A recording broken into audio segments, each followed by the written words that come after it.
एक समय की बात है कि विष्णु भगवान का विवाह लक्ष्मी जी के साथ निश्चित हो गया। विवाह की तैयारी होने लगी। सभी देवताओं को निमंत्रण भेजे गए, परंतु गणेश जी को निमंत्रण नहीं दिया, कारण जो भी रहा हो। अब भगवान विष्णु की बारात जाने का समय आ गया। सभी देवता अपनी पत्नियों के साथ विवाह समारोह में आए। उन सब ने देखा कि गणेश जी कहीं दिखाई नहीं दे रहे हैं। तब वे आपस में चर्चा करने लगे कि क्या गणेश जी को नहीं न्योता है, या स्वयं गणेश जी ही नहीं आए हैं। सभी को इस बात पर आश्चर्य होने लगा। तभी सबने विचार किया कि विष्णु भगवान से ही इसका कारण पूछा जाए। विष्णु भगवान से पूछने पर उन्होंने कहा कि हमने गणेश जी के पिता भोलेनाथ महादेव को न्योता भेजा है। यदि गणेश जी अपने पिता के साथ आना चाहते तो आज जाते, अलग से न्योता देने की कोई आवश्यकता भी नहीं थी। दूसरी बात यह है कि उनको 1.25 मन मूंग, 1.25 मन चावल, 1.25 मन घी और 1.25 मन लड्डू का भोजन दिन भर में चाहिए। यदि गणेश जी नहीं आएंगे तो कोई बात नहीं, दूसरे के घर जाकर इतना सारा खाना पीना अच्छा भी नहीं लगता। इतनी वार्ता कर ही रहे थे कि किसी एक ने सुझाव दिया, यदि गणेश जी आ भी जाए तो उनको द्वारपाल बनाकर बैठा देंगे कि आप घर का ध्यान रखना। आप तो चूल्हे पर बैठकर धीरे धीरे चलोगे तो बारात से बहुत पीछे रह जाओगे। ये सुझाव भी सबको पसंद आ गया, तो विष्णु भगवान ने भी अपनी सहमति दे दी।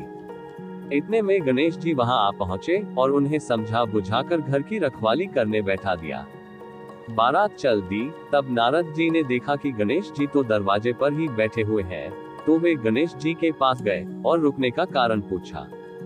गणेश जी कहने लगे कि विष्णु भगवान ने मेरा बहुत अपमान किया है। नारद जी ने कहा कि आप अपनी मूषक सेना को आगे भेज दें, तो वह रास्ता खोद देगी, जिससे उनके वाहन धरती में धंस जाएंगे। तब आपको सम्मान पूर्वक बुलाना पड़ेगा। अब तो गणेश जी ने अपनी मूषक सेना जल्दी से आगे भेज दी और सेना ने जमीन पोली कर दी। जब बारात वहां से निकली तो रथों के पहिए धरती में धंस गए। लाख कोशिश करें परंतु पहिए नहीं निकले। सभी ने अपने अपने उपाय किए, परंतु पहिए तो नहीं निकले, बल्कि जगह जगह से टूट गए। किसी की समझ में नहीं आ रहा था कि अब क्या किया जाए। तब नारद जी ने कहा, आप लोगों ने गणेश जी का अपमान करके अच्छा नहीं किया। यदि उन्हें मनाकर लाया जाए तो आपका कार्य सिद्ध हो सकता है और यह संकट टल सकता है।